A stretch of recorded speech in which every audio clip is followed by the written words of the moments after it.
c'è un mio amico che ha problema, vuole morire con questa vita che sta facendo lui, perché lui non sta bene. Lui sempre ha male, perché lui non ha una casa, possibilità di dormire, da mangiare. Non vuole più vivere con questo modo. Ci sono tante storie dietro i volti dello sgombero al Parc dal Negro e a raccontarle fuori dalla prefettura è il giovane Ali, da 10 anni in Italia. Per lui e i suoi connazionali, tutti dice pakistani, la giornata è iniziata in maniera concitata. Un disastro.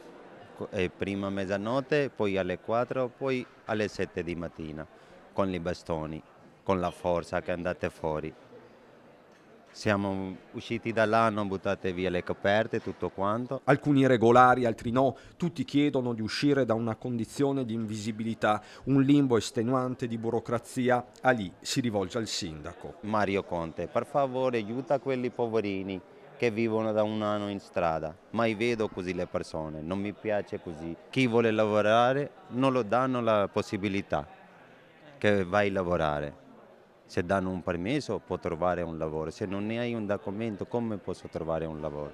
In prefettura anche alcune associazioni, come i volontari del dormitorio di Monigo, si studia una soluzione tampone. C'è anche Gaia Righetto. Che è inutile lasciarli fuori e poi pretendere che siano gli stessi che vanno a lavorare spesso e volentieri sottopagati a raccogliere i radicchi che mangiamo, gli asparagi che ci piacciono tanto, oppure a fare i lavori di manovalanza. Non si tratta quindi di un'emergenza, ma di un nodo strutturale, e sullo sfondo ci sono le recenti sentenze del TAR del Veneto che hanno condannato le questure di Vicenza e Venezia per ritardi e inefficienze. Le lungaggini burocratiche sono di fatto una violazione al diritto d'asilo. La situazione di queste persone non è casuale, la situazione di queste persone non è dovuta a un'incapacità, è dovuta a una scelta politica ben chiara. Quindi potreste fare addirittura un esposto contro la questura?